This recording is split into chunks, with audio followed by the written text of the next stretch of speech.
The year is 247 BC. Carthage has fallen to Lucius Scipio in a great siege, but the Carthaginians still hold vast territories and have not given up on reclaiming it. They hold much of northern Africa and Iberia. There is still much fighting ahead. In order for Rome to fully pacify the Carthaginian threat, over in Greece, Carthage's allies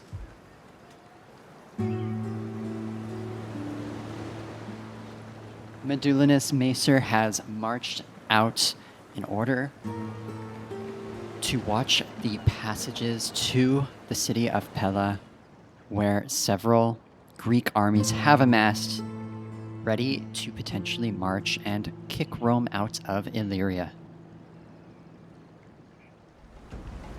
The eyes of the Senate and all Rome are upon us today. We must make them proud that we are their defenders. More than that, our Roman gods are watching. Make sure they are not ashamed.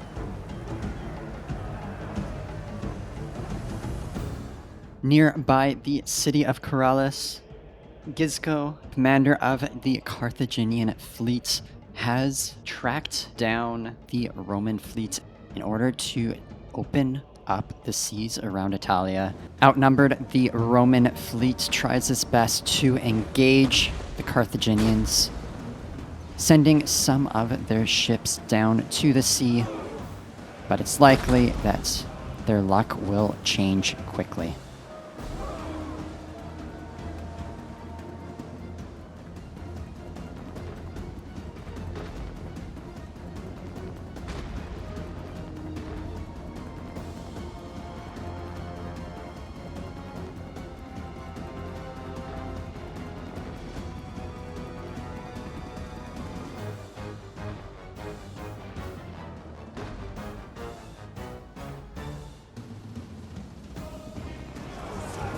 The remaining Roman ships are boarded, and they do ultimately get overwhelmed. And this part of the sea belongs to the Carthaginians, in retribution for the fall of their great city.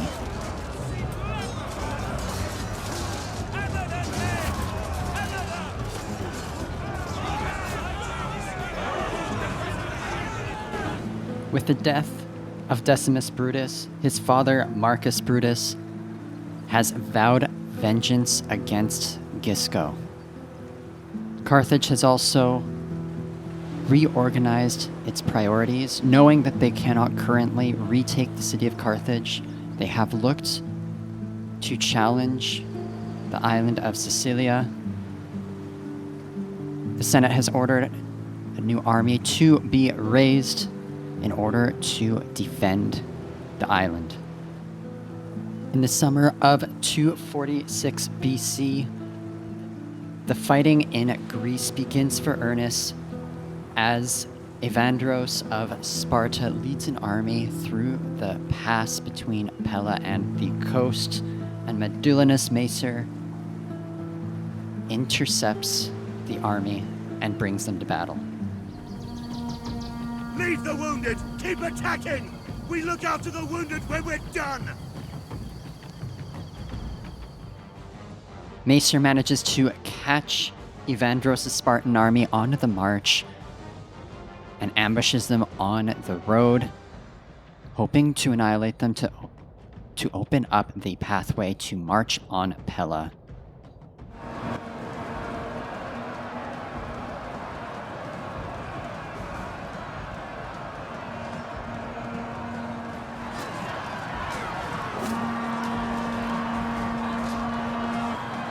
The Romans quickly catch the Spartan cavalry and skirmishers, hoping to drive them from the fields that they cannot turn and face or surround the Roman ambushers.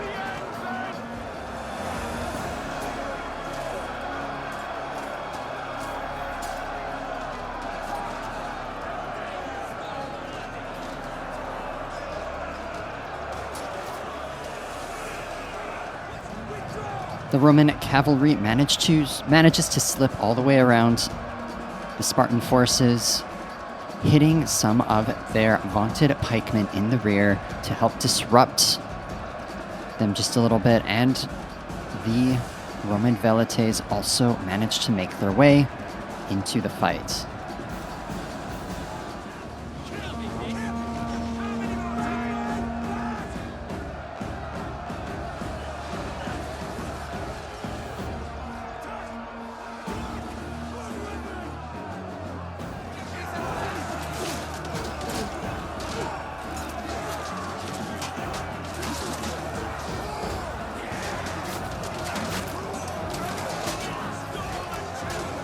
Despite the ambush, the battle winds up being quite difficult for the Roman forces as they can't break through the enemy pikes and hoplite formations.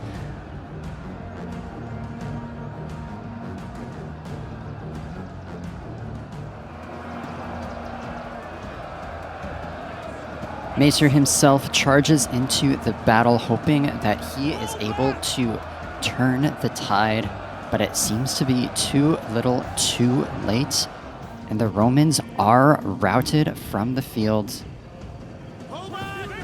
despite their advantageous position.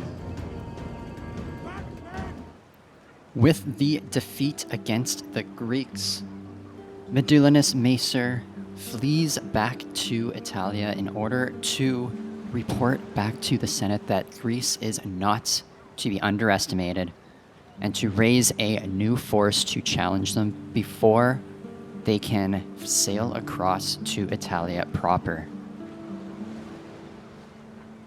Rhodes has also sent a fleet to challenge the sea and open it up for invasion, something that cannot be allowed, and Rome moves to intercept. Romans, you noblest of men, you are the sons of Aeneas and of Romulus, the stepchildren of the wolf. Do not consider anything other than how you will celebrate victory, and it will be yours.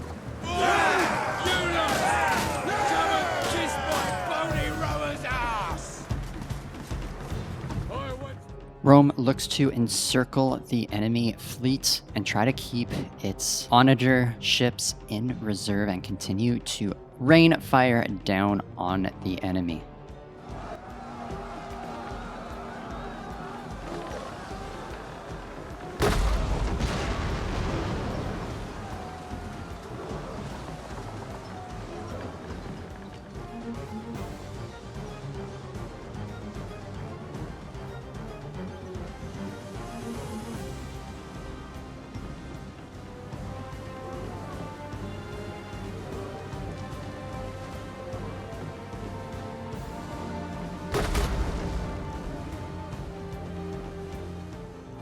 The Roman fleet is victorious, chasing off the fleet from the island of Rhodes.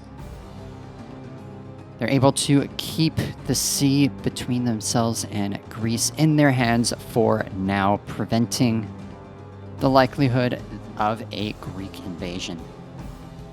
In 245 BC, the Carthaginians abandon the island of Sicilia, allowing the Romans to stake full claim to it, choosing instead to retreat to the great city of Corrales on Sardinia to make their stand there and regain their strength to come down to reclaim Carthage.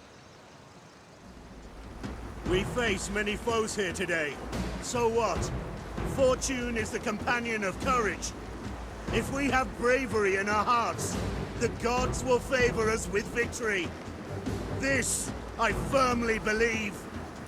To arms! On our way! Enemy ships! I know you can swear like sailors, so give it some! Despite their defeat, the city of Rhodes sends the bulk of their army to try to land on Italia. Rome sends one of her fleets to try to intercept. They are greatly outnumbered, but while the enemy ships are primarily meant to transport troops, the Roman fleet is made of warships, hoping that their quality will be able to defeat the quantity that Rhodes has brought.